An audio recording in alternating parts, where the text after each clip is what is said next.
अस्सलाम वालेकुम dear students, मैं हूं मोहम्मद अहसन अवैसी और PSG के एकेडमी के फ़ोरम पे मैं आपको वेलकम करता हूं। आज हम इंशाल्लाह मैथमेटिकल पोर्शन करने वाले हैं payroll and probation officer home department का, जिसका केस नंबर है 16H2021। इसका हम मैथ का पोर्शन करने वाले हैं। अकॉर्डिंग टू पेपर मैथ के इसके अंदर दो ही क्वेश्चन हैं। एक है क्वेश्चन नंबर 96, इसको हम करते हैं। A man takes 6 hours 15 minutes in walking a distance and riding back to the starting place. He could walk both ways in 7 hours and 45 minutes. The time taken by him to ride back both ways. वो कह रहा है एक आदमी है, उसने एक सफ़र तय किया, जब गया है तो पैदल चलता गया, वापसी आया है तो राइड लेकर आया। टोटल उसको टाइम लगा 6 घंटे 15 मिनट। अब वो कहता है अगर वो पैदल जाए और पैदल आए तो उसको टोटल टाइम लगता है 7 घंटे 45 मिनट।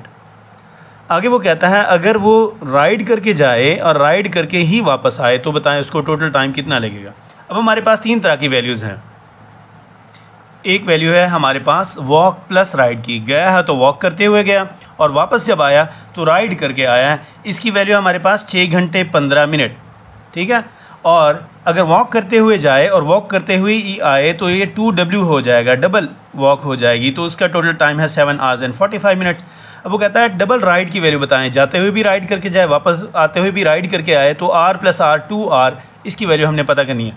हमारे पास 2W भी है पड़ा, 2R भी है पड़ा। 2R की वैल्यू हमने पता करनी है, W + R की वैल्यू हमारे पास है पड़ी। तो मैं क्या करता हूँ, ये इन दोनों के साथ 2 है पड़ा तो मैं इसके साथ इसको भी डबल कर लेता हूँ ताकि इसके साथ भी W और R के साथ 2 आ जाए। तो इसको किस तरह करेंगे हम इसकी इस पूरी वैल्यू को हम 2 के साथ मल्टीप्लाई कर लेते हैं, मल्टीप्लाई बाय 2 कर लेते हैं। तो 2 जब अंदर मल्टीप्लाई होगा हमारे पास आ जाएगा 2W + 2R is equal to, अब ये 6 hours 15 minutes है ना, ये भी डबल हो जाएगा। 6 घंटे का डबल होगा हमारे पास 12 घंटे और 15 मिनट्स का डबल होगा हमारे पास 30 मिनट्स, ठीक है। तो 2W + 2R is equal to this हो गया। अब हमारे पास हमें पता है ये जो 2W है ना, ये इस तरफ जाकर माइनस हो जाएगा। 2W की वैल्यू कितनी है 7 hours and 45 minutes। तो 2W की जगह पे मैं यहाँ पे लिख देता हूँ 7 hours and 45 minutes + 2R is equal to 12 hours and 30 minutes। अब 7 hours 45 minutes इस तरफ प्लस हो रहा है, दूसरी तरफ जाएगा तो माइनस हो जाएगा। तो 2R की वैल्यू हमारे पास आ जाएगी 12 hours 30 minutes। इसमें से हमने माइनस करना है 7 hours 45 minutes, 7 hours and 45 minutes में इसमें से माइनस कर रहा हूँ।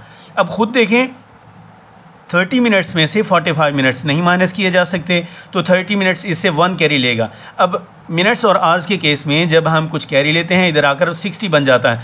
1 घंटा जब हम कॉमन लेंगे 60 मिनट्स वो और 30 मिनट्स ये 90 मिनट्स ये टोटल बन जाएंगे। 90 मिनट्स में से 45 मिनट्स निकाल दें तो 45 मिनट्स रह जाता है हमारे पास।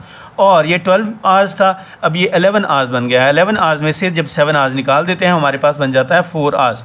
तो ओवरऑल हमारे पास 2R की वैल्यू आ गई 4 hours and 45 minutes। तो 2R की वैल्यू क्या आई हमारे पास 4 hours 45 minutes, यही हमारा राइट आंसर है। तो स्टूडेंट्स नेक्स्ट है question number 99। The price of the commodity is increased by 50%। By what fraction must its consumption be reduced so as to keep the same expenditure on its consumption.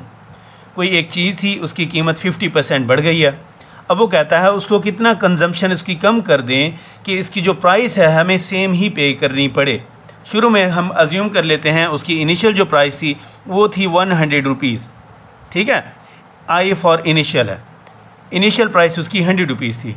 अब जो उसकी final price जो second price उसकी बन गई है वो 100 में उसका 50% इंक्रीज़ हो गई है ना, तो 50 हम प्लस कर देंगे तो टोटल कितना बन जाता है हमारे पास 150। तो उसकी सेकंड प्राइस जो फाइनल प्राइस हमारे पास बन गई 150 रुपीज़ बन गई। पहले वो चीज़ 100 रुपये की मिल रही थी, अब 150 रुपये की मिल रही है, ठीक है। अब वो हमें कहता है कि इसको 150 रुपये को इसकी कंजम्पशन है, इसका जो पैसे हैं एक्सपेंडिचर है, हमने इसको ओरिजिनल स्टेज पे लाना है तो कितना कम करना पड़ेगा। अब देखिए हमने इंक्रीज़ कितना किया, इंक्रीज़ इसके अंदर कितना आया है, इंक्रीज़ आया हमारे पास 50 का, 100 से 150 तक ले गए ना, तो 50 रुपये इसके अंदर इंक्रीज़ हुए हैं। अब वो कहता है इसको मज़ीद कितना कम करेंगे कि ये ओरिजिनल पे आ जाए। हम इसी 50 को ओरिजिनल वैल्यू के साथ 150 में से कंपेयर कर लेते हैं। 150 के साथ जब हम 50 को कंपेयर करेंगे तो हमारे पास आ जाएगा रिडक्शन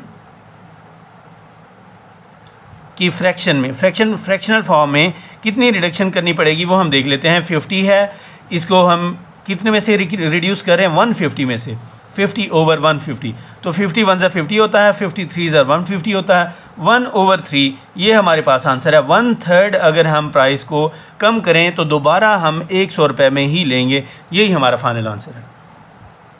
स्टूडेंट्स, आप लोगों ने ज़रूर बताना है जितने क्वेश्चंस हम कर रहे हैं। इन क्वेश्चंस के दौरान अगर आपको कोई एक टॉपिक, कोई स्टेज समझ में ना आए, आप कमेंट सेक्शन में लाजमी बताइए। और इसके अलावा अगर मुझे अपने मेथड को इम्प्रूव करने की ज़रूरत है, किसी भी लिहाज से आप फीडबैक दे सकते हैं। कमेंट सेक्शन आप लोगों के लिए ओपन है। Thank you.